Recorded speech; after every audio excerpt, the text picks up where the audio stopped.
Detrás del algoritmo es presentado por Prime Logistic, Boti, Milbrands.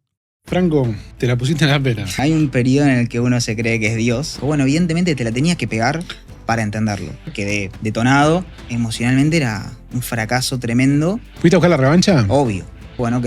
¿Qué aprendimos de todo esto? ¿Qué errores cometimos de todo esto para no volver a hacerlo? ¿Y por qué no pensar en arrancar de vuelta? Yo que escucho un poco más de lo que están alrededor, que los grandes saben por experiencia. ¿Cuál es la necesidad de la gente? Contratemos gente que está a la altura del negocio. Cuando yo entendí que el otro puede aportar y que puede hasta incluso emprender dentro de mi propia empresa, y sus ideas están buenísimas y las tomamos, es clave. En el medio de todo el proceso uno se va haciendo un poco abogado, un poco contador, un poco experto en marketing. Para mí el cliente es palabra clave, está por encima de todo. Somos muchos jugadores, no somos un equipo, todos jugamos en contra.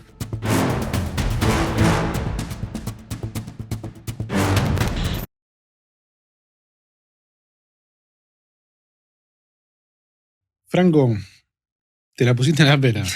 Mal. Arrancamos así. Arrancamos así, sí. Bien, contame. A ver, para poner en contexto, hoy sos Artec, vendés cámaras, seguridad, pero arrancaste vendiendo barbijo. Arranqué vendiendo barbijos en la pandemia. Bueno, arranquemos. Dale, contame un poquito, para el que está del otro lado, cómo fue ese camino. ¿Qué fue lo que te pasó? ¿Qué te encontraste? Bueno, yo arranqué en realidad por una necesidad. O sea, a mí me agarró la pandemia, me dedicaba a otra cosa. Hacía producción de teatro. Nada que ver. Bien, ¿producción de teatro de qué tipo? De tipo comercial, o sea, laburaba en calle Corrientes. Laburo, sigo haciendo esas cosas. Pero estaba más dedicado a todo el mundo artístico y cultural. Nada que ver con la venta. Obviamente siempre tuve como esa idea de emprendedor adentro. Pero bueno, pasó la pandemia, se cerró todo y obviamente fue una de las actividades que más se vio afectadas en esta situación. Entonces, había que pagar las cuentas, había que de alguna manera subsistir. Y bueno, se me ocurrió empezar a analizar cuál era la demanda, qué era lo que en ese momento estaba en auge y qué podía hacer para pagar las cuentas. Bueno, ahí surgió el tema de los barbijos. Claramente era algo que todavía recién la gente no había empezado a salir a la calle, entonces como que no estaba tan instaurado aún. Pero empecé. Conocí a un contacto de mi viejo que por ahí vendía, entonces dije, bueno, agarro, pongo una caja, la pongo en Mercado Libre y vendo. Bueno, de repente empezó a funcionar, empezó a ir bien y empezó a crecer, la verdad que exponencialmente te diría. Bueno, era un producto muy candente en ese momento, te diría que de los más vendidos. Y era lo que se vendía. Sí, era barbijo y alcohol en gel. Exacto, o sea, de por sí el e-commerce creció muchísimo en pandemia, sí. Pero esto fundamentalmente fue tremendo. Bueno, arranqué desde la casa de mis viejos, en el garage, y así empezó todo, solo. Compraba, vendía, y bueno, claramente en un momento se me empezó a ir de las manos todo esto, y empecé a crecer mucho sin ningún tipo de estructura. O sea, yo solo. Bueno, eso empezó a que empiece a decir, bueno, contrato una persona, contrato otro, empecé a hacer flex con motos y con todo ese tema, y bueno, empezó como ahí la estructura a encaminarse y a desarrollarse el negocio, que bueno, nada, arrancó así. Bien, ¿hasta dónde fue que todo estaba bien? Vos dijiste, qué genio que soy. Hay un proceso. No, el teatro no existe, acá está la papota. Sí, hay un periodo en el que uno se cree que es Dios en ese momento y cree que se las sabe todas y que arrasa con el mundo. Yo creo que hasta el momento en que me fui de lo de mis viejos, alquilé un lugar y contraté 2 o 3 personas. Ahí, a partir de ese momento, empecé a entender que esto era un poco más serio y que, bueno, había que tomarlo con precaución. Pero así todo, creo que no fue tal la alarma que me cayó como para cortarlo o como para frenar. Yo seguí en ese auge y vendía cada vez más, creyendo que ganaba cada vez más, igual error total, y eso me hizo, bueno, después al tiempo entender que, bueno, que no era así y terminar, como dijiste vos, me la pegué en la pera. Bueno, ok, pero vamos en esa parte, ¿no? Porque hay algo que me parece que es importante, ¿no? En todo esto, que es la combinación. Esto me lo dijo el chico, el fundador de Feliz Navidad, de la marca de suéteres. Una frase muy interesante, ¿no? La ingenuidad del emprendedor. Eso que te hace creer que todo podés. Que necesitas tener eso. Necesitas tener esa ingenuidad del emprendedor que hace que vos digas, che, me mando a decir, bueno, empiezo a vender barbijos, la cosa camina, me pongo un depo o contrato gente. Hay un punto donde esa ingenuidad se cruza con el primer efecto, por decirte, o el primer efecto de éxito que vos decís, che, la tengo re clara. Sí. ¿Te pasó eso? Sí, me pasó. Creo que también es parte del proceso creérsela, si no es difícil por ahí avanzar y sacarle miedo al proceso, pero claramente uno no mide las consecuencias de lo que está haciendo o no mide la estructura que está armando hasta que le pasa algo que se da cuenta, ¿no? ¿Qué te empezó a pasar que empezaste a decir, che, pará? ¿Qué fueron las primeras cosas? Las decisiones que vos tomaste fueron para poder convertirlo esto en un caminito. Vos empezaste a vender, te empezó a ir bien, dijiste, necesito más espacio, alquilaste un lugar, necesito más gente, contrataste gente. Exacto. Ese fue el proceso. Lo que creo que el punto de inflexión que vos decís fue el decir, llego a fin de mes y tengo que pagar sueldo. Tengo que pagar un depósito. Hay que garparle toda esta gente. Hay que garparle toda esta gente. Y el negocio funcionaba, pero yo no hacía costos del negocio. O sea, vendía, sí, movía un montón de plata en Mercado Pago. Pero ¿realmente eso era ganancia? O sea, ¿realmente esa era plata que podía sostener toda la estructura que yo tenía? Sí, claro. De repente funcionaba, durante varios meses funcionó. Pero al no hacer esos costos, hubo un mes que llegó y dije, che, no tengo para pagar. ¿Cómo hago? Entonces creo que el momento ese que vos decís es el momento que llega a fin de mes y tenés que garpar la estructura que tengas. Y que tenés que estar seguro y tenés que ser consciente de lo que tenés que pagar. De cuál es tu costo operativo. Ok, no lo tenías. No, claramente que no. No, mi punto fue vendamos. Vendamos y crecemos en función de la venta. Y bueno, nada, ahí está el resultado. Vamos viendo. Sí, exacto. ¿Y cómo fue ese momento? ¿Cuándo te empezaste a dar cuenta de que algo no estaba bien? Cuando al año más o menos de haberme mudado, o sea, yo primero me mudé a una oficina, seguí creciendo y me mudé a un local. Me gustó el seguir creyendo Sí, en el negocio. Seguí creyendo. que era Dios, y me mudé a un local de 2 pisos, 200 metros cuadrados, y ahí llegué a tener 10 empleados. Entonces esa era mi estructura. Ah, le apostaste importante. Le aposté fuerte. Sí, sin mirar mucho. Yo seguía para adelante. Muchos incluso de alrededor me lo decían y yo no escuchaba. O sea, yo seguía como un caballo. Esto que no saben nada. Sí, esto no entiende nada. O sea, olvídate, yo me las sé todas.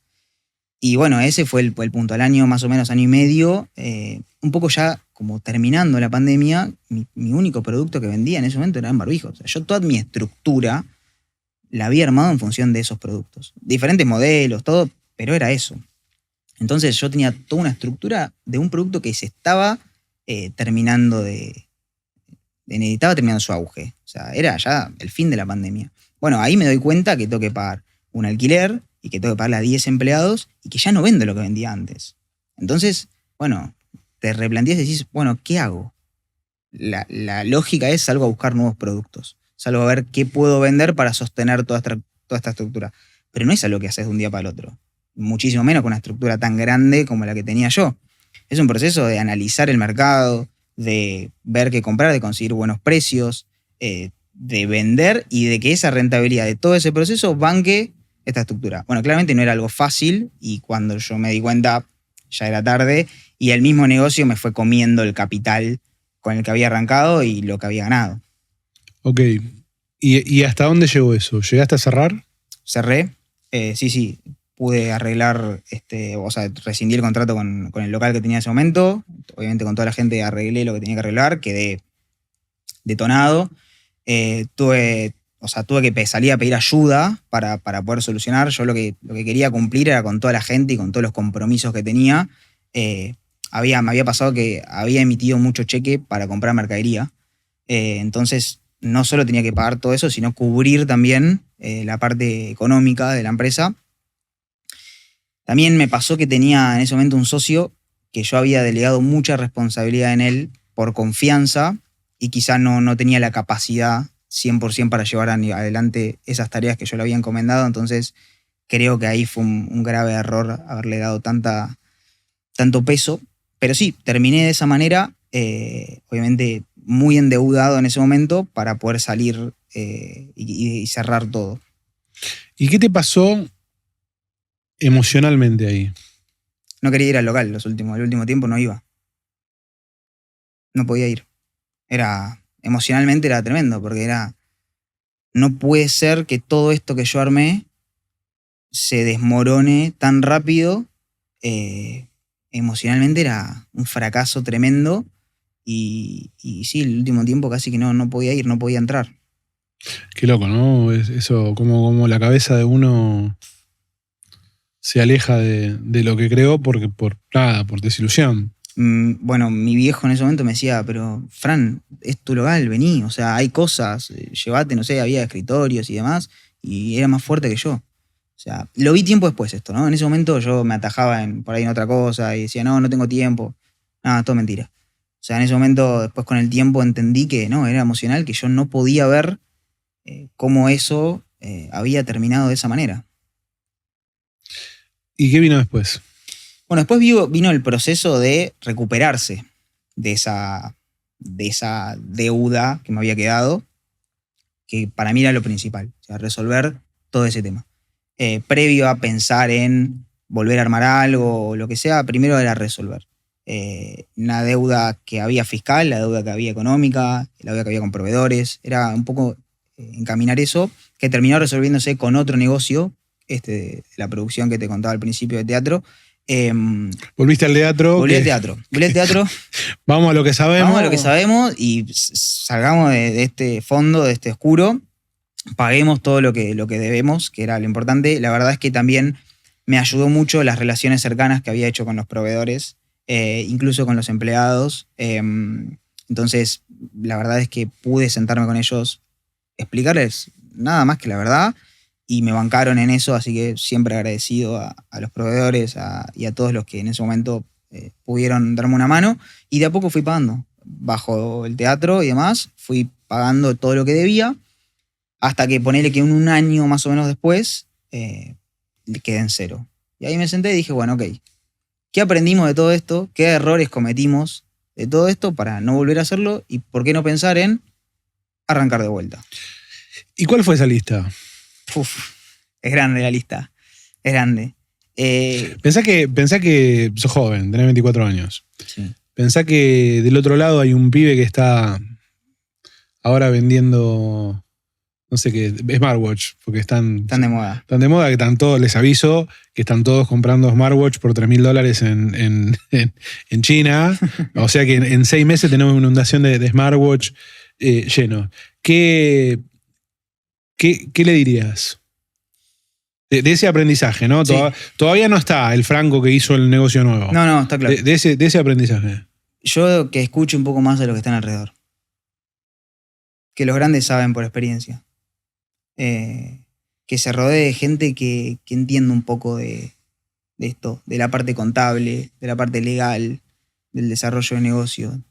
Siempre está bueno poder charlar con alguien y escuchar y ser receptivo a eso. Yo creo que ahí yo me cerré mucho.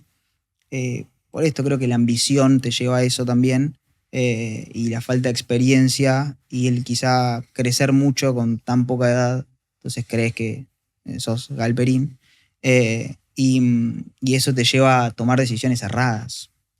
Entonces, creer en vos y tu cabeza solamente, y nada de todo alrededor tiene razón ni tiene sentido, y vos le das para adelante y bueno, claramente estás equivocado. ¿A quién no escuchaste? Contadores, a mis viejos, a mis amigos. O sea, todos me decían, che, pero no es mucho que con un solo producto vos crezcas tanto. No es demasiado para uno. Y bueno, no lo escuché. No lo quise ver en ese momento. ¿Y la gente que no escuchaste, tus viejos y el entorno, qué encontraste cuando pasó el quilombo? ¿Encontraste apoyo o encontraste yo te dije? Y un poco y un poco. Un poco y un poco, ¿no? Sí, un poco y un poco. Creo que también, ponele, yo lo he charlado después con mi viejo, y mi viejo me dijo, bueno, evidentemente te la tenías que pegar para entenderlo. Porque si yo te lo decía, y vos no lo veías. Entonces, te la tenías que pegar. Y yo en un momento bajé los brazos y dije, bueno, que se la pegue y así aprenderá. Y la verdad es que yo soy una persona muy terca, así que entiendo que era el camino. O sea, Bien. tenía que pegármela. Fue un momento que no quisiera volver a vivir, pero entiendo que fue necesario. Bien. Sí, es parte del proceso, ¿no? Sí. Aparte de esa cosa de que si le haces caso a todo el mundo, a veces son los miedos del otro. Porque si te hubiera sido un éxito, la película era distinta. Obvio. ¿No? Eras un visionario. Tal cual. Pero bueno, no es así. Claro, acá estamos contando otra historia. Fue un poco y un poco. Y bueno, nada, creo que también, como te dije, uno tiene que aprender a escuchar. Y si volvemos a la pregunta original que me decías, ¿qué le dirías? Es, escuchemos al entorno. No sé si hagamos lo que dice el entorno, pero escuchémoslo, pongámoslo en la mesa a discusión, porque a veces de afuera no están tan contaminados con el tema dentro del negocio y puede que tenga razón lo que están diciendo. Bien, puede haber algo ahí interesante. Sí. Bien, y ahí volviste a reencauzar un poco la actividad. Volví. ¿Y cuál fue ese camino? Bueno, fue un camino de arrancar desde otro lugar. Quizás ya esta vez no arrancaba desde una necesidad, sino ya desde la pasión de emprendedor y el decir, che, yo esto fracasé y no quiero que quede así. O sea, no. ¿Fuiste a buscar la revancha? Obvio. La necesitaba, la necesito. O sea, claramente. Sí, 100%. O sea, yo fui a decir, che, yo esto me la pegué perfecto, aprendimos. Necesito que esto vuelva a ser lo que yo soñé en algún momento que iba a ser. Y quiero que sea así y voy a tomar todo lo que aprendí para ahora hacerlo 10 veces mejor. Y bueno, nada, ahí arrancó. Ese fue como un poco la iniciativa. Bueno, creo que también al empezar desde otro lugar, y yo ya tenía mucho conocimiento en el negocio y apalancado mucho por Meli, entonces como que fue un poco más fácil el arranque en ese sentido. Sí, se me empezó a complicar un poco más cuando surgió el tema de estructura, ¿no? Porque era el miedo de decir, che, bueno, pero para yo... Ahora no quiero contratar. Claro, no quiero gente. Ahora no quiero gente, claro. No quiero gente. Y entonces ahí encontré una solución que fue, ¿qué pasa si yo empiezo a tercerizar lo que antes yo hacía internamente? O sea, ¿qué pasa si los empleados ahora en vez de ser míos, son de otro? Por ahí mi rentabilidad es un poco menor, pero yo ese riesgo ya no lo corro. Entonces empecé a investigar un poco de qué se trataba, por ejemplo, estos servicios de fulfillment. Bien. Que te prestan para enviar productos, almacenarlos y demás. Entonces eso me da la posibilidad de decir, che, bueno, hoy no necesito una oficina física o un depósito físico. Y me da la posibilidad de arrancar tranquilo. Bueno, de hecho fue así. Conseguí un amigo que conocía a un chico que tenía un servicio de fulfillment, actual servicio que utilizamos para vender, y empecé a encontrar herramientas que antes no usaba para apalancarme y avanzar y hacer crecer el negocio sin que por ahí la responsabilidad o la estructura caiga directamente en mí. Bien, interesante. ¿Y cómo llegaste a ese análisis? Porque viste que esto es algo que por ahí es común, ¿no? A nosotros, a veces, nosotros estamos en el medio de un montón de cosas, ¿no? Somos una consultora, somos agencia, hacemos un poco de todo. Y a veces, por ahí la empresa te dice, vos tenés una empresa que te dice, no, yo quiero tener el recurso adentro. Y después tenés otra persona como vos que te dice, no, hacémelo vos, porque no quiero tener el riesgo legal contingente, no quiero tener la carga, no quiero tener el problema si lo tengo que cambiar. ¿Cómo llegaste a ese punto? Porque la realidad es que, y fundamentalmente, ahora estamos cambiando un poco el paradigma, ¿no? Pero el emprendedor argentino tiende a contratar. Sí, es verdad. El emprendedor. El comerciante no. El comerciante no quiere gente, porque ya está quemado con leche, ¿no? Pero el emprendedor quiere contratar. Sí, coincido. ¿De dónde salió eso de empiezo a tercerizar? Bueno, a mí lo que me pasaba es que si yo contrataba, mi cabeza iba a estar en lo local, en la gente, en el depósito, en la logística, en lo que sea. Y mi cabeza quería estar en China, quería estar en la compra, en la importación, en el desarrollo del producto. Bien. Entonces, yo entendía que no era una tarea que podía hacer o que no quería cargarme yo porque quería realmente desarrollar lo otro. Y sabía que si no lo desarrollaba yo, iba a tener que poner a alguien a que lo desarrolle y a que esté como un poco en esa cabeza. Y eso era recurso. Entonces, desde ese lugar surgió más como mis ganas están acá. Esto yo sé que por ahí me sale un poco más caro, pero mi cabeza y mi visión está en la compra, está en el desarrollo del producto. Y bueno, desde ese lugar creo que lo hice. Bien, me gusta ese concepto. Quiero poner la energía acá, no la quiero poner acá. Exacto, sí. Está bueno eso. Elegir dónde poner la Y energía. el que mucho abarca, poco aprieta. Es así. Bien, ok. Bueno, ¿y cómo te metiste en este rubro? Me metí... ¿Tu rubro, para describirlo, cámaras de seguridad? Sí, la verdad es que vendo cámaras de seguridad. Originalmente arranqué con eso hace ya 2 años. Después empecé a incorporar otros productos, pero cuando ya estaba estable con eso. Bien. Incorporé, hoy vendemos herramientas, vendemos artículos de bazar, vendemos electrónica. De todo. De todo, la verdad que de todo. Todo lo intentamos desarrollar desde no lo que vende todo el mundo, sino darle una vuelta de rosca. Bien. O sea, acá hay mucho vendedor que importa y vende y ves mucho producto igual en Mercado Libre que se sacan las pestañas por vender por el mejor precio, la mejor publicación o lo que sea. Nosotros apuntamos más a decir, te vendo un producto muy similar, pero que tiene una vuelta de rosca. Por ejemplo. Y por ejemplo, no sé, ahí te pongo un punto importante. Las cámaras de seguridad, todo el mundo las traía con una aplicación que era medio pelo. Te ponía publicidad, no te dejaba como ver bien. Y nosotros empezamos a vender a ese mismo precio, pero una con mejor aplicación. Obviamente que me comía yo rentabilidad, pero ganaba clientela, ganaba Bien. credibilidad, que eso es lo importante. Bien, ok. ¿Y cómo armaste la lógica de China? ¿Todo importado?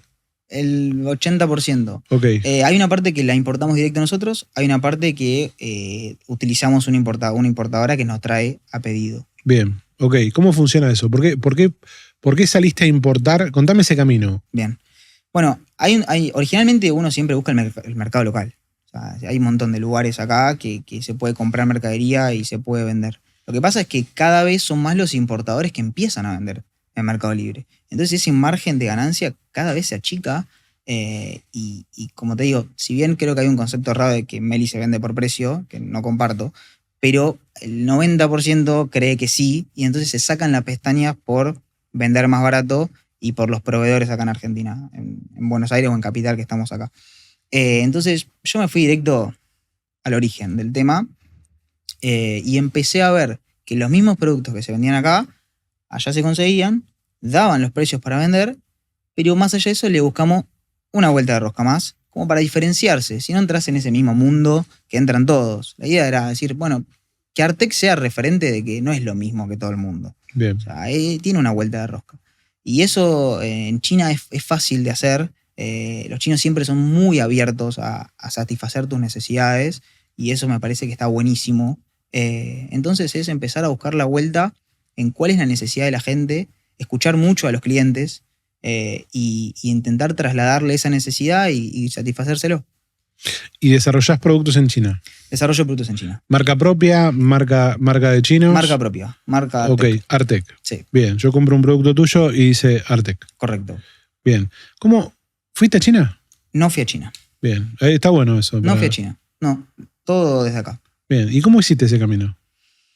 Alibaba, AliExpress, contactos, investigar, ver. Hay mucha gente que está allá, muchos argentinos que se dedican a ir a ver fábricas o ir a hacerte reuniones y conectarte, pedir mucha muestra. Ay, no, esto sí. Y un poco también es arriesgar. O sea, está claro que este negocio, si no arriesgás, no vas a ningún ¿Dónde lado. está el riesgo? Y siempre está el riesgo. ¿Pero de qué? ¿De que venga un pato en vez de una cámara? Siempre, sí. Un pato de... No, o lo que pasa mucho en China es que si vos negociás mucho el precio, el chino te dice que sí, Baja la pero la calidad. calidad, cuando te llega, y nosotros sabemos bien que para vender no le podemos vender a un cliente algo malo, y muchísimo menos estando a través de Mercado Libre, que tenemos la reputación que proteger. Entonces, es fundamental eso. Sí, ese aprendizaje está bueno para el otro lado. Nosotros hicimos un viaje, acabamos de llegar, hicimos un viaje a China, a la Canton Fair, a ver fábricas y todo. Y esto que vos decís en persona se ve mucho, ¿no? Entonces el chino te dice, che, este vaso, y este vaso, ponele que vale $2, por decirte cualquier número. Y en la charla de las cantidades, de la calidad, de la dinámica, cuando vos empezás a hablar de precio, el chino te baja el precio, pero te dice, che, pero te saco esto, ¿eh? O esto en vez de imprimírtelo, te lo pego con un sticker.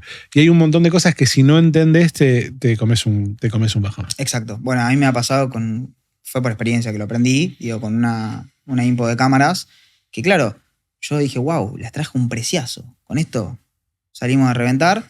Y no, la verdad que las tengo ahí todas frenadas porque no conecta bien el Wi-Fi, la placa madre es mala y todo surge de la negociación. Y cuando le reclamas y el chino te dice, me pediste que te baje el precio. Claro, te cambié tal cosa. Yo te hice el precio que vos querías. No me dijiste que no querías que te cambie la placa. Entonces hay que también entender hasta dónde negociar y hasta dónde no. Bien, interesante.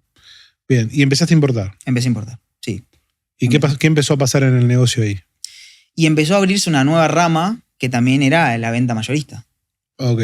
La venta a gente que también quería arrancar a emprender y que yo sabía que podía darle la posibilidad y los productos para que arranque a emprender. De hecho, tenemos varios clientes que venden en Meli y venden lo mismo que nosotros. O sea, nosotros también vendemos en Meli, pero competimos todos. Hoy Mercado Libre, ¿qué porcentaje de tu negocio es? Y un 60%, Okay. más o menos. Sí. ¿Y te gusta vender por Mercado Libre? Me encanta. Me parece alucinante. Me parece que ya es un desafío personal vender cada vez más por Mercado Libre. Viste que es increíble, ¿no? Ahí vos hablás, obviamente nosotros estamos dentro del ecosistema Mercado Libre.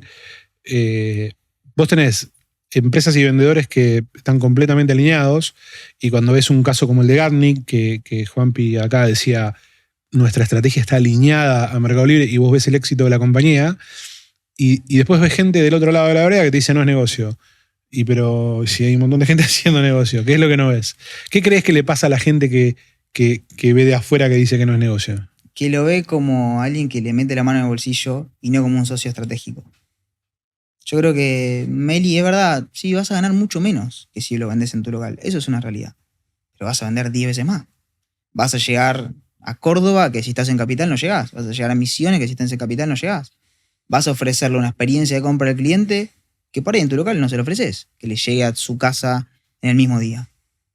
Entonces, creo que hay que mirarlo desde la oferta que el cliente tiene y los recursos que al cliente le da para decir, yo tengo un producto en el mismo día o tengo un producto a través de full en 48 horas en Misiones. Entonces, creo que hay que verlo desde ese lugar. ¿Qué herramientas me da para vender? Bien. Para mí es una plataforma... Sí, yo estoy como sí. Aparte, cuando me dicen cualquier cosa, le digo, a ver, obviamente nosotros no defendemos a nadie, ¿no? Puede ser Mercado Libre, mañana puede ser Temu, Sí. Jane, el que quiera, ¿no? Más allá de que tenemos un aprecio y una relación comercial. A lo que voy es, si una plataforma que maneja el 50-60% del e-commerce, tenés que entender cómo lo haces funcionar a tu favor, claramente. Es así. Bien, empezaste... Bueno, ¿y cómo fue ese camino de volver a construir empresa? ¿Cuál es hoy, para entender, para hacer la película, Sí. cuál es hoy la estructura de Artec o cuál es tu escenario hoy? Bueno, tenemos un depósito de 1.200 metros cuadrados en Chacarita. Más o menos ahí trabajan unas 15 personas. Y tenemos oficinas comerciales en Parque Patricios, están separadas, que trabajan más o menos 5 personas. Bien. Esa es la estructura hoy actual de Bien, Artec. un depo, una oficina y 20 tipos. Exacto. De nuevo contrataste y alquilaste. No, el depo también ofrece servicios tercerizados de fulfillment. Perfecto. Bueno, en ese camino, ¿qué fueron las cosas que empezaste a tener cuidado a partir de lo que aprendiste en el primer tiro, ¿no? Punto imprescindible, los costos. ¿Cuánta plata estoy ganando?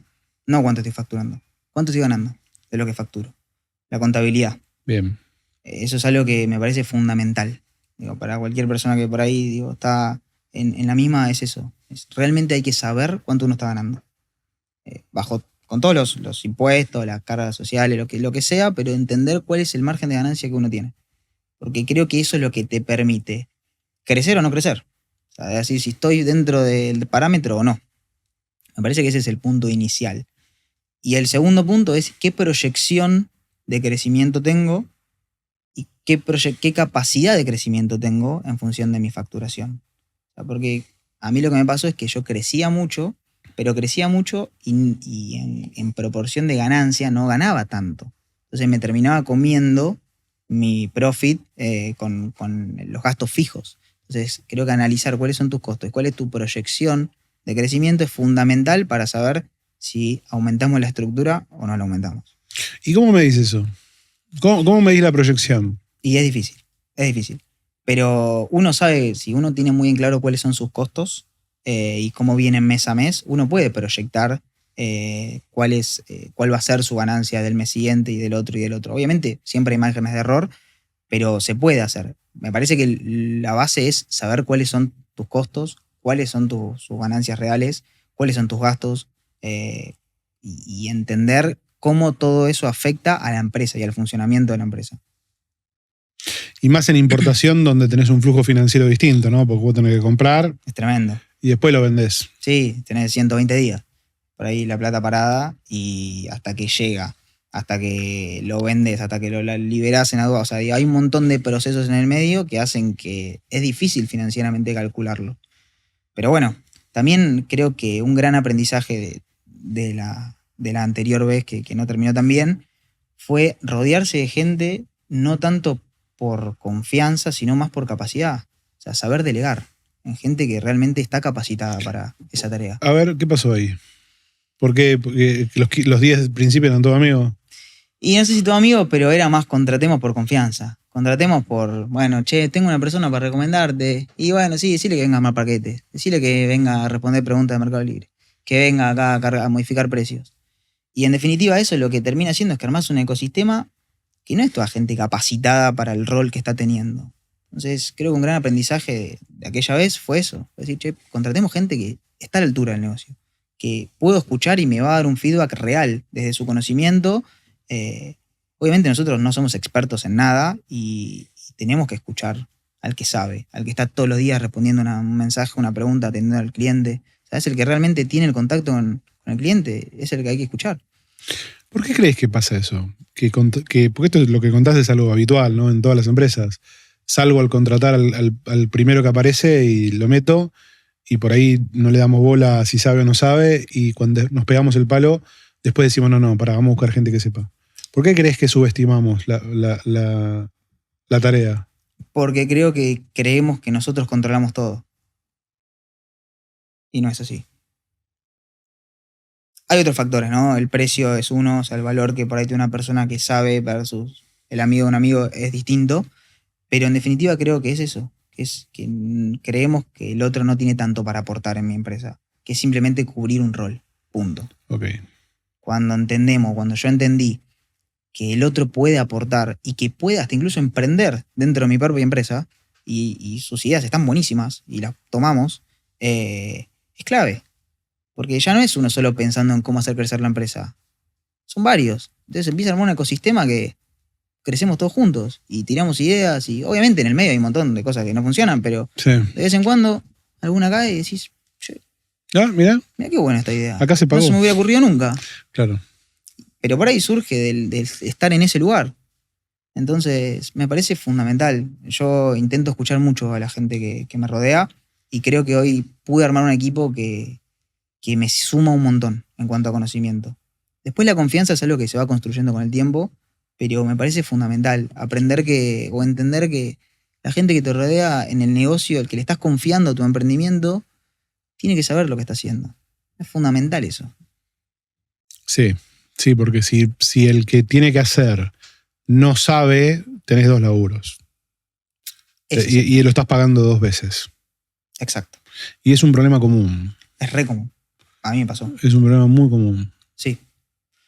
Es un tema. Pero yo creo que nada, también con el tiempo uno se va dando cuenta de esas cosas. ¿Y hoy cómo ves, qué desafíos tenés hoy? Bueno, estamos buscando la expansión en otros países. O sea, intentar replicar el mismo concepto de empresa en otros países. Obviamente siempre apalancado a través de Meli. En Estados Unidos, en México, en Chile. Hay varios proyectos ahí que están en proceso de desarrollo. La idea es un poco replicar esto mismo en otros lugares que tienen muchísima demanda y no tienen tanta oferta como en Argentina. Yeah. Entonces, bueno, estamos ahí como en eso. Eso en lo que tiene que ver quizá más global. Internamente, acá en Argentina, estamos siempre en búsqueda de desarrollo de nuevos productos.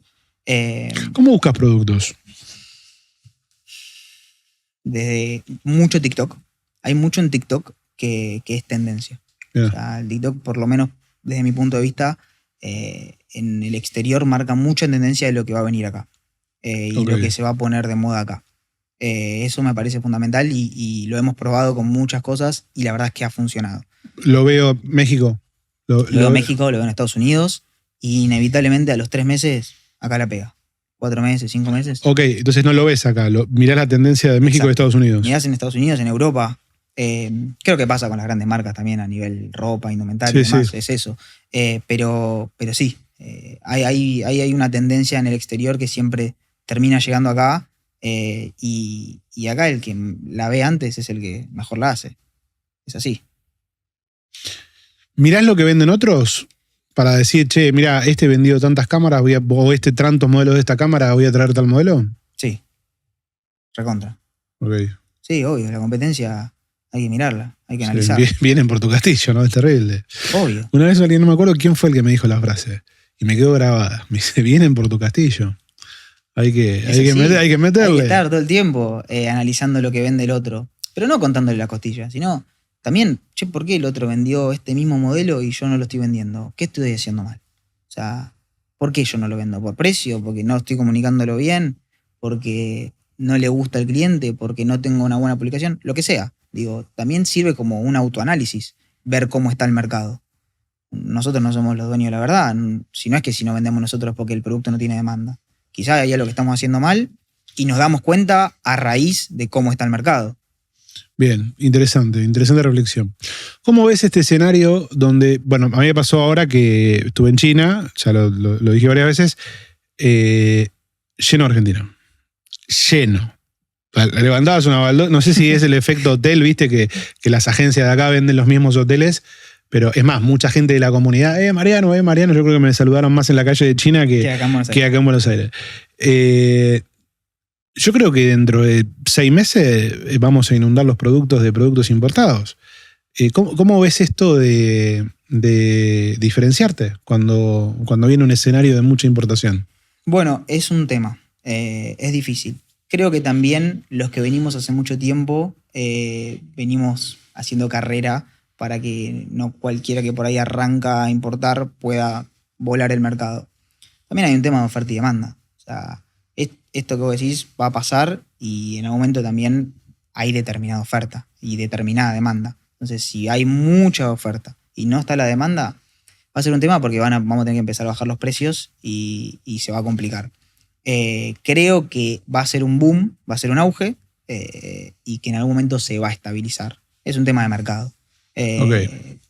Creo que, y si no, hay que salir a innovar y a buscar cosas nuevas que la gente no esté trayendo. Yo creo que la gente va mucho a traer lo que se vende y no a apostar a nuevas cosas. Y quizás es esa un poco la conclusión. Bueno, empecemos a apostar a cosas que acá no se venden. Cosas que acá las buscás y no están. Bueno, empecemos a traer eso, que no hay nadie trayéndolo. Probemos, arriesguemos. Esto ya sabemos que funciona, se vende. Probemos cosas nuevas. Y esas cosas las buscás en las tendencias afuera. Exacto. ¿Qué reflejo te quedó de la mala experiencia anterior? ¿Te quedó algún reflejo que te levantás todos los días y decís, che, tengo que tener cuidado con esto? Y con la parte contable y la parte fiscal impositiva. Tuve ahí unos temitas no tan agradables desde la inexperiencia, desde el desconocimiento. Es un país fiscalmente complejo. Tenemos muchos impuestos nacionales, provinciales, municipales. Entonces es difícil entender a veces el ecosistema, sobre todo cuando uno está arrancando y por ahí viene del monotributo, que es algo muy simple para cualquier persona, y pasa al mundo responsable inscrito, que es como que te atacan los impuestos. Creo que esa es la parte en la que hoy es el día de hoy que sigo teniendo muchísimo cuidado y soy muy, muy prolijo. De cualquier manera, creo que el contador o los contadores que uno tenga son los que en definitiva terminan llevándolo a uno por ese lado. Creo que también que en el medio de todo el proceso uno se va haciendo un poco abogado, un poco contador, un poco experto en marketing, nada, del mismo conocimiento que uno va obteniendo y los desafíos que uno va teniendo en el proceso. Pero sí, esa es la parte en la que hoy soy muy prolijo y me queda como esa ese tema ahí dando vueltas. Imagínate que tenés el de marketing, el de impuestos, el de producción, el de atención al cliente. Suena el teléfono. ¿Cuál atendés primero?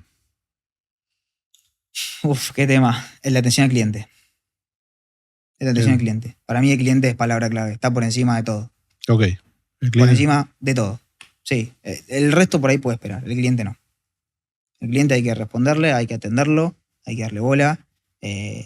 Y va a tener siempre la razón. Así que hay que solucionarle el problema que sea. Así todo sea un tema de él, no importa. Solucionémoslo. Para mí el teléfono que atienda primero sería es el de atención al cliente. 100%. Interesante, interesante. ¿Te da miedo volver a fracasar? Mira, El fracaso, la palabra fracaso es dura, ¿no? Es dura. Pero ponele el primer palo que te pegaste. ¿Te da miedo? no, pero yo lo veo como un fracaso, ¿eh? Le pones la etiqueta sin problemas. Sin problema, y está todo bien. Y agradezco que me haya pasado eso. O sea, siento que no hubiera podido remontar y podido hacer lo que hice hoy si no hubiera fracasado en ese momento.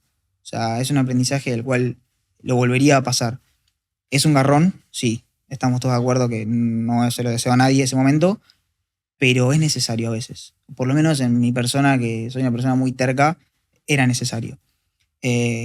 Con respecto al miedo a fracasar, bueno, siempre uno tiene ese miedo de, che, bueno, ¿y qué va a pasar? La incertidumbre. Pero creo que la incertidumbre es parte del proceso del emprendedor. O sea, y hay que aprender a convivir con eso. Me parece que es eso, Marian. Es aprender a decir, bueno, esto hay que manejarlo. Y si se pone difícil la cosa, y bueno, hay que ponerle corazón, hay que ponerle huevo y vamos para adelante. El emprendedor tiene esto a veces que van a decir los otros, ¿no? Tiene eso de, che, me la jugué y me fue mal, ¿qué van a pensar los otros? Sí.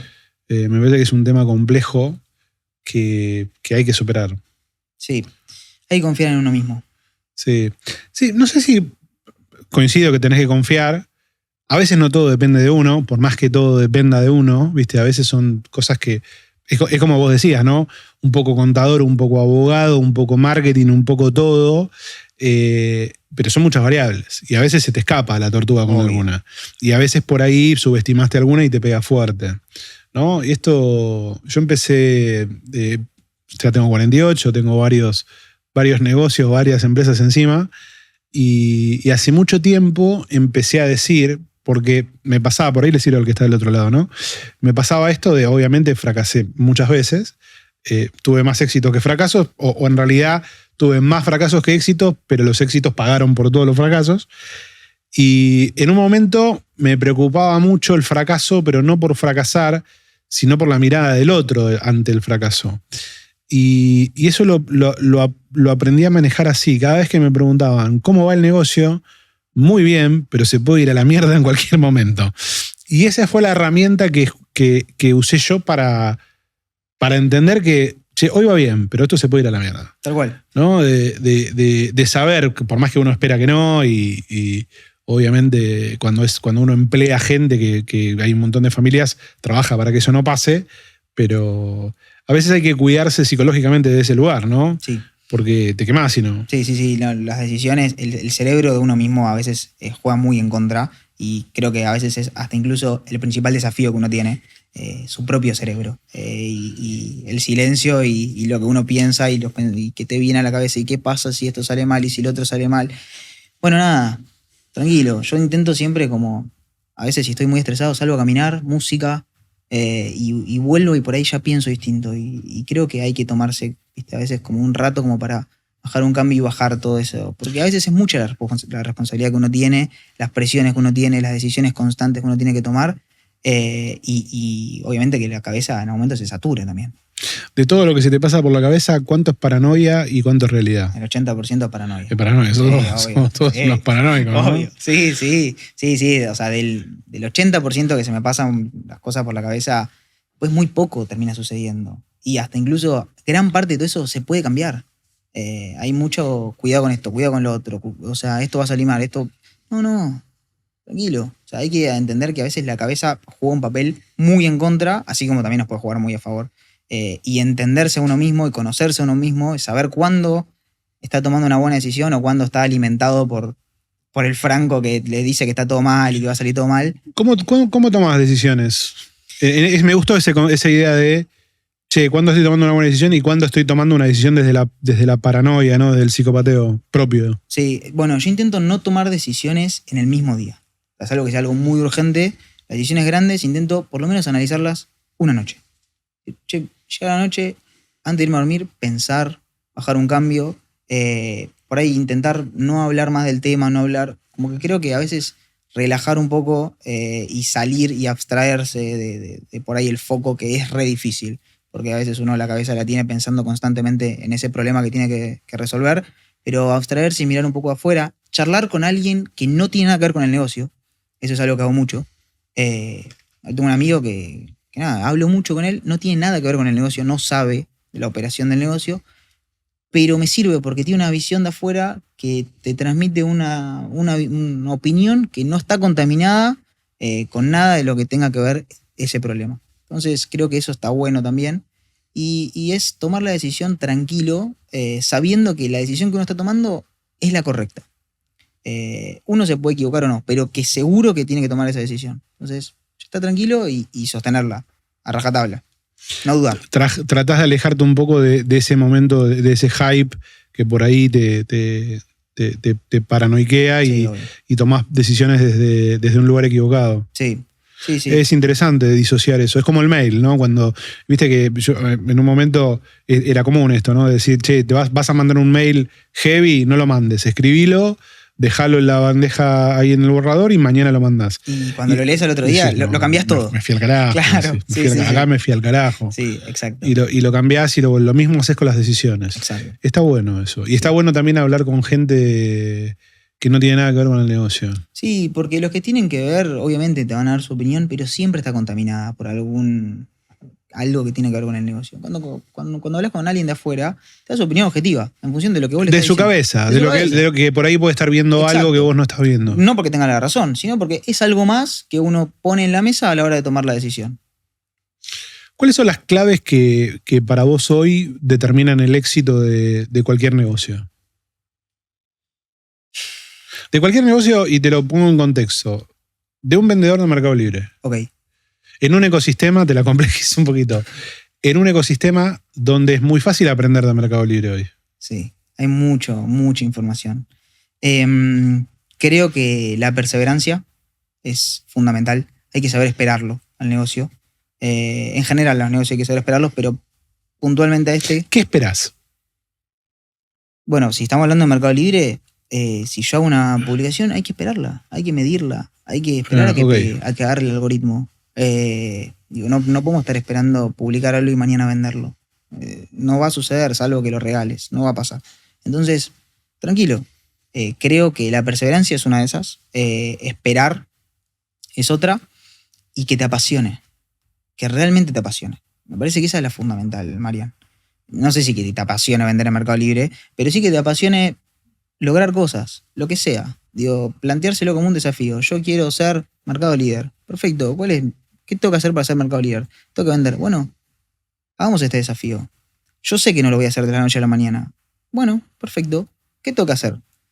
Tengo que aprender, tengo que escuchar podcast de Mariano, tengo que contratar a Milvan, lo que sea. Digo, sí. Sumar gente para aprender. Pero sobre todo te tiene que apasionar ese desafío que estás asumiendo. Me parece que en el momento de emprender pasamos por muchas etapas y pasamos por muchos problemas y por muchas cosas que no están buenas. No es fácil emprender y no es para cualquiera. Entonces, lo que termina siempre volviendo a uno es a esa pasión, a eso que lo llevó a decir, ¿por qué quiero hacer esto? Que la pasión puede ser comprar y vender o ganar plata. Obvio, lo que sea. Cada uno no es que, che, me apasionan las cámaras.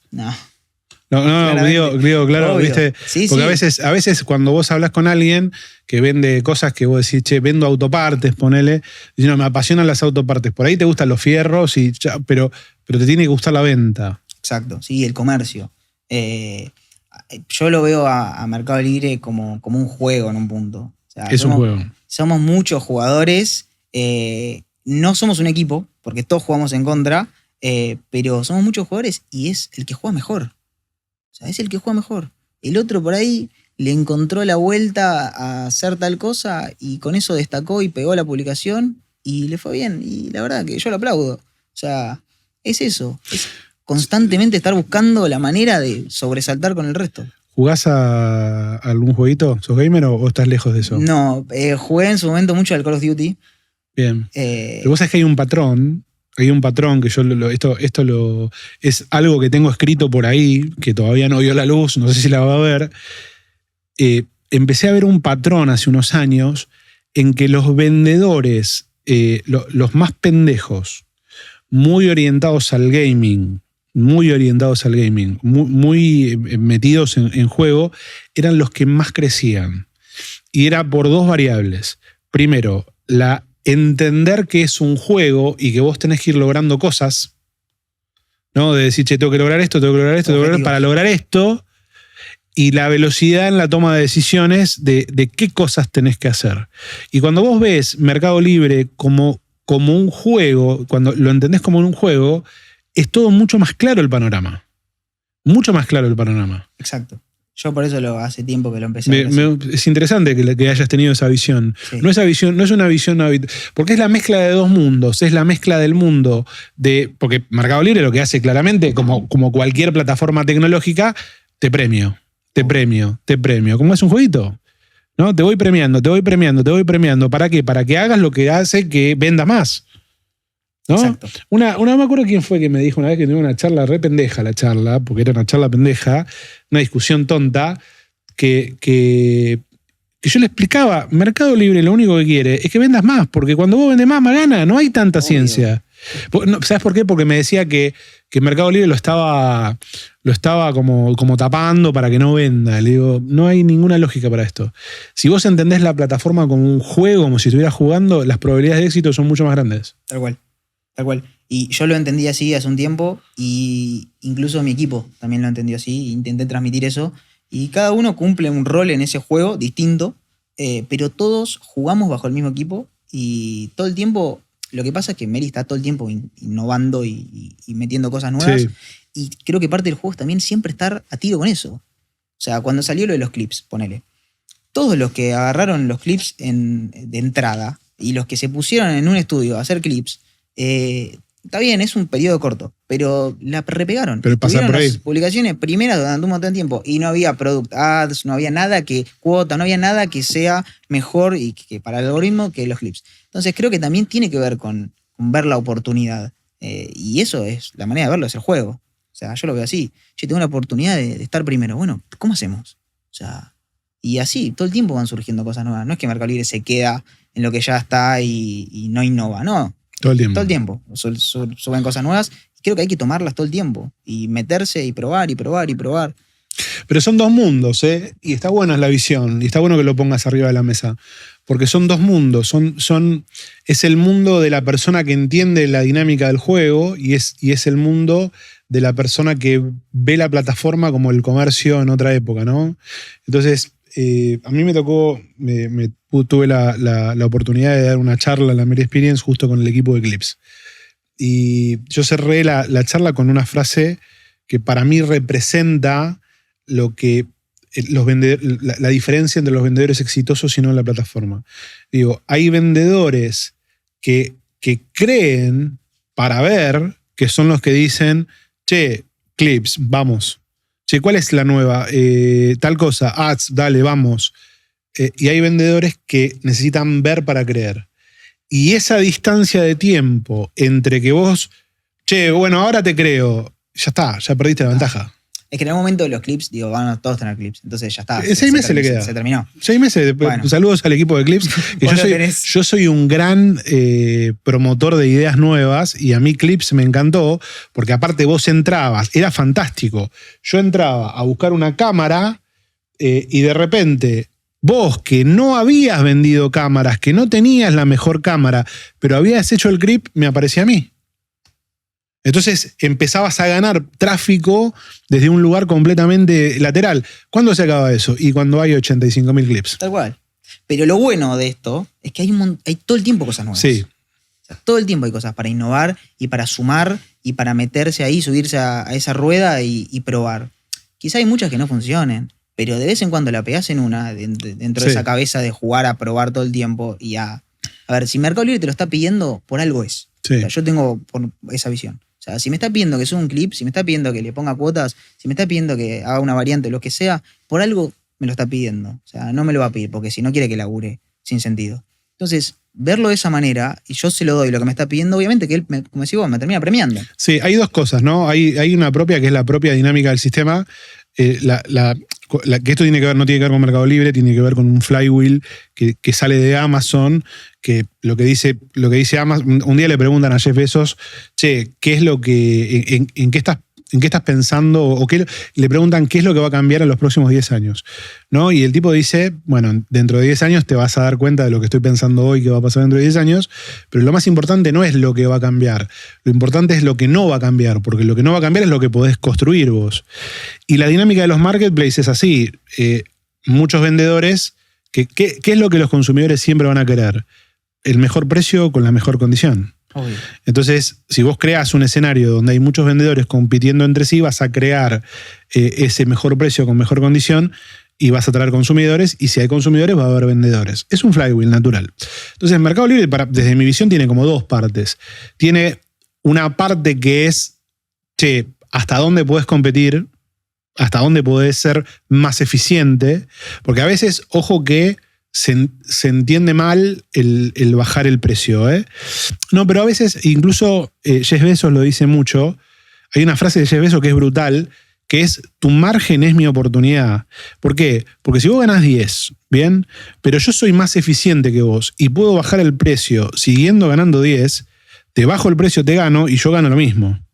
¿Bien? Entonces, hay un escenario en Mercado Libre que es competitivo de pricing. ¿Sabes dónde lo vi eso yo, Marian? En Full. Yo tengo, si vendo a través de mi depósito, tengo un costo de mi gente y mi logística y demás. Si yo vendo a Full y lo vendo dentro del periodo en el que es gratis, me apalanco eso. Y no tengo el costo operativo. Y podés bajar el precio. Puedo bajar el precio sin tocar mi rentabilidad. Y eso hay mucha gente que no lo ve. Es el día de hoy que hay mucha gente que no analiza Full como una opción para mandarle las cosas. Y para mí es un jugador clave en esto. Y es una gran herramienta que te permite bajar el precio, mantener tu rentabilidad y vender más barato. Y el beneficiado es el cliente. Y obviamente, además de ofrecerle mejores condiciones para el interior y demás, ¿no? Entonces, eso es fundamental. O sea, es que hace 2 años más o menos se nos acerca un cliente con esta idea. Quiero comprar en China, no quiero tener nada. Quiero tener un full externo, él vende por Mercado Libre, por su sitio web. Quiero tener un full externo, quiero usar Mercado Libre, quiero usar una empresa que me responda a las preguntas y quiero que ustedes controlen todo eso.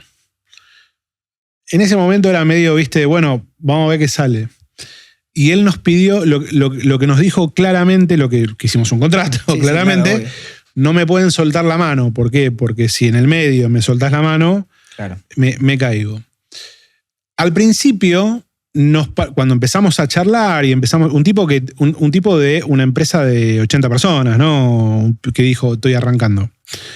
Cuando empezamos a hacer los números de todo esto, de che, cuánto vale el full, cuánto vale esto, cuánto vale lo otro, no nos daban los números. Entonces yo le digo, che, boludo, no dan los números. No. Y él me dice, sí dan los números. Y me empezó a mostrar todos los costos asociados a que Marta faltó 15 días, que le metió un juicio, que el depósito se rompió en la trampa de agua y tuvo que hacer toda la instalación nueva. De los últimos 3 años, y eso es lo que lo motivaba a cambiar el modelo. Jugado, bien jugado. Hizo el cambio del modelo, hoy, no digo la marca por una cuestión de confidencialidad, pero hoy es uno de los vendedores que la gente dice, no entiendo cómo vende este precio, a este precio pierde plata. Y en realidad la estrategia es, obviamente, comprar en China, pero su estrategia es la eficiencia en costos. Esto que vos decís, che, cuando yo meto en full un producto que lo puedo vender sin tener costo de almacenamiento, me estoy ahorrando mi costo, ¿puedo venderlo más barato? Obvio. Pero no es solo el costo, es la etiqueta. Todo. Es la persona que lo arma. Todo. Todo, la logística. Incluso el que le llega al cliente, porque ya no es tu responsabilidad. Entonces, creo que cuando algo no da, hay que buscar la vuelta para que dé. Sí. Bueno, hay dos partes. Hay una parte que es la económica y otra parte que es la lúdica. La lúdica, la que decís vos, no la ven todos. No. La lúdica no la ven todos. Todavía hay gente diciendo, hay que hacer product ads, hay que hacer product ads.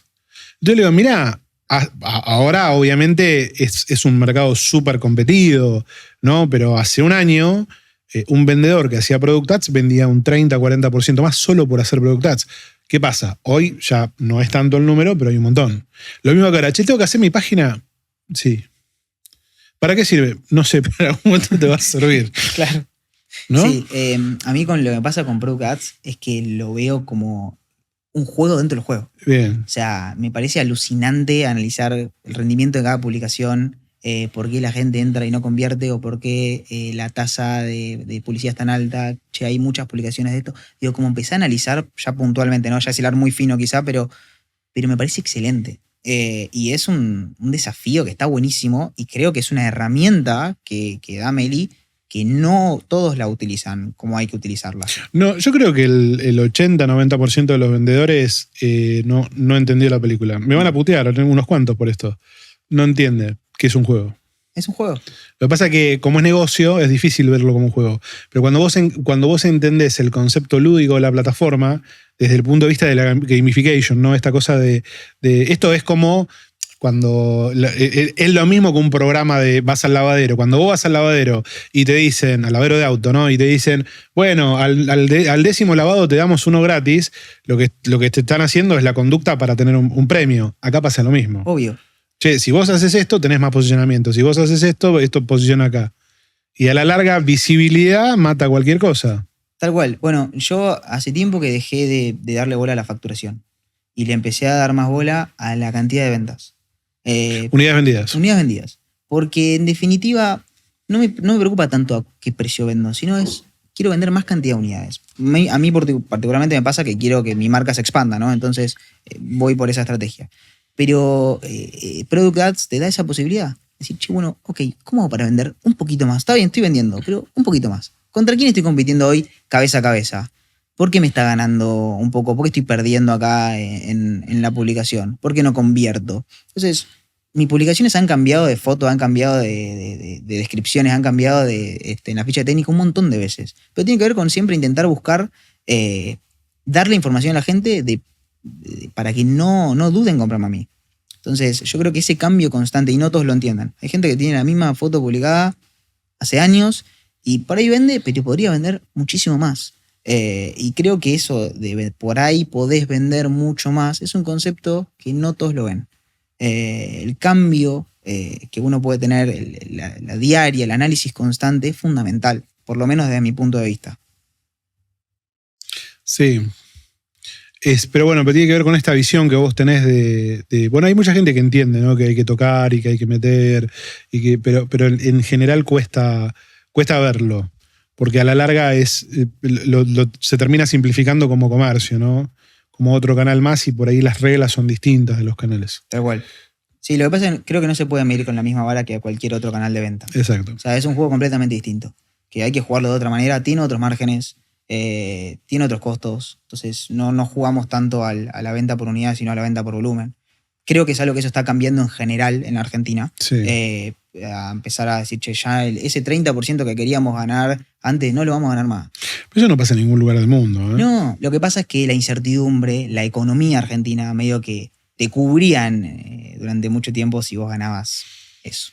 Pero, viste que, yo qué sé, yo hace más o menos 5 años, un poco más, empecé como a relacionarme más con el exterior, Sí. en términos de consultoría, en términos de negocios. Y cuando vos vas a Europa, vas a Estados Unidos, 30% No existe. no existe en No ningún existe. lado. Bueno, a mí me pasó No. que empecé a analizar, ¿viste? Te contaba de la posibilidad de expandirme a otros negocios por ahí en México, Estados Unidos. Claro, cuando empezamos a mirar los costos decíamos, che, pero pará, ¿pero vamos a laburar para ganar esto? Nada, sí, $1, $2, $3. Sí, claro, pero primero que la estabilidad es otra, ¿no? Ahí va. Digo, partiendo de esa base. Y segundo, que el volumen es otro. Entonces, afuera se vende por volumen, no por unidad. Sí, Por eso yo te decía que yo dejé de mirar la facturación. sí. O sea, yo empecé a mirar la cantidad de unidades. Entonces, creo que es un mercado que está cambiando. Creo que también el hecho de que haya muchos importadores directos que venden en Meli hace que también esa rentabilidad cada vez sea menor. Pero hay que jugar ese juego, hay que acomodarse y decir, ok, listo. ¿Cuál es la nueva regla? ¿Ganar un 10%? Vamos a ganar un 10%. Perfecto. Hay que adaptarse a los márgenes, decís. Tal cual. El que si no, no vende. Te quedas afuera. Obvio que hay otras maneras, ¿no? Digo, puedes buscar estrategias desde el marketing, de las cuotas o de ofrecer, pero no te cambia tanto. O sea, hoy la gente en Argentina sobre todo busca precio. Puedes estar por ahí un 5%, tenés un margen. Tiene que haber sentido. Para mí lo que yo digo siempre es la gente está dispuesta a pagar más plata si entiende la diferencia, porque es más caro. Si sos más caro porque sos ineficiente, no te lo va a pagar nadie. Exacto. Nadie le importa cómo haces vos para que el producto llegue. Exacto. Hay otro que lo vende, 10 pesos más, pero el mismo producto, mismo servicio, todo igual, vamos por el más económico. Eso va a pasar siempre. ¿Qué crees que va a pasar con el comercio que por ahí vos tenías una casa de ropa en Caballito y empezaste a vender en Mercado Libre, te fue bien, y ahora de repente la marca vende directo o tenés cadenas vendiendo directo? ¿Qué crees que va a pasar con el comercio que le sirvió a Mercado Libre por un tiempo y que hoy ¿crees que tiene lugar? Yo creo que sí. Depende mucho también de la marca. O sea, depende de qué tanto lugar le dé la marca o no. Te pongo un ejemplo. El día de mañana, esta marca que vende este micrófono se pone a vender directo por Mercado Libre a un margen del 10% y va a ser difícil que me lo venda a mí y yo lo revenda a Mercado Libre. Ahora, si esta marca mantiene una política de precios en la que ellos mismos la venden un 40% de rentabilidad en Mercado Libre y a mí me da para que a mí me marquen un 20% y yo por ahí le marque otro 20%, bueno, puede convivir y hay margen. De hecho, hay muchas marcas que hoy eso lo hacen. Hay muchas empresas que importan y tienen licencias de marca que venden por Mercado Libre. Incluso Mercado Libre mismo vende cosas de marca y así todo, otros vendedores siguen vendiendo. Yo creo que es un pensamiento que no te lleva muy lejos. Creo que hay que siempre buscar la vuelta. Franco, si tuvieras que pensar, detrás del algoritmo es lo que pasa atrás de. No Sí. somos un programa de tecnología, sino en un mundo mediado por algoritmos. Atrás hay personas, hay empresas, hay negocios, hay historias. ¿Qué crees que hay detrás de, o cómo debería ser esta ecuación o esta combinación de cosas atrás de emprender o de volver a emprender? ¿No? De esto que te pasó. De que por suerte fue una historia linda hoy, una historia para contar. Me imagino que en el momento debe haber sido bastante. Me preguntabas hace 3 años. Bastante estresante. Pero creo que todos tenemos en algún cajón 2 o 3 muertos que nos hemos equivocado. ¿Qué hay atrás de eso? Si vos tenés que darle un mensaje al que está del otro lado. Yo creo que arriesgar es fundamental. Te lo dije varias veces en este tiempo, la pasión. Digo, que lo que hagas, que lo que busques, emprender, sea lo que sea, te genere pasión. Que ese desafío que querés cubrir realmente sea apasionante para vos. Después, ¿qué te mueva? ¿Cuál sea el motor de esa pasión? Sea la plata, sea resolver un problema, sea lo que sea, es distinto, pero que algo de todo eso te apasione. Creo que hay que arriesgar. Cuando uno emprende, arriesga y va a convivir constantemente con esa incertidumbre que hablamos hace un rato, y hay que aprender a convivir con esa incertidumbre y que no te gane la cabeza quizás esos pensamientos negativos. Pero para mí lo define algo tan simple como huevo y corazón. O sea, para mí es fundamental. Si vos a algo lo dedicás, tenés perseverancia y le pones amor realmente, en algún momento sale. O sea, de verdad que sale. Y aunque te equivoques, aunque te la pegues, siempre hay revancha. Yo creo que es eso. O sea, hay que meterle. Creo que no hay que emprender o no creo yo que sea bueno emprender para decir, che, quiero emprender para ser millonario. No sé si ese es el punto. O quiero emprender para no tener un jefe. Tampoco sé si es el punto. O no quiero laburar de lunes a viernes de 10 a 18. No. O sea, No, ese es el punto. Vas a laburar como un perro, vas Sí. a tener más presiones que todos. En el principio no vas a ganar plata. O sea, digo, yo durante 4 años no gané plata, sino que perdí. Entonces, creo que son todos conceptos cerrados. Y justamente como tenés muchos desafíos en el medio, creo que la pasión y la perseverancia es lo que te lleva a por ahí que termine yendo bien la cosa. O sea que, viste que pasamos por una época, yo creo que una época muy... Yo no sé si estaba hecha para qué, pero donde se motivaba mucho el emprender con esto de para que no tengas jefes, Sí. ser millonario. Y la verdad que emprender es... No es para cualquiera. No es para Tienes que tener una cualquiera. mentalidad muy especial. Yo creo igual que se puede desarrollar con el tiempo, ¿eh? Sí. Yo, a ver, me pasa con mis hijos. Mi hijo más grande tiene 20, la más chiquita tiene 15. Y los motivo a que emprendan, pero les digo que es lo peor que les puede pasar. Es que sí, es que nunca llegás. Nunca llegás. Sí. O sea, es un desafío constante, es una búsqueda constante, es una incomodidad constante. O sea, si no te gusta la incomodidad, Es no una para incomodidad vos. constante. Totalmente. Franco, gracias por estar detrás del Gracias algoritmo. a vos, Marian, por el espacio.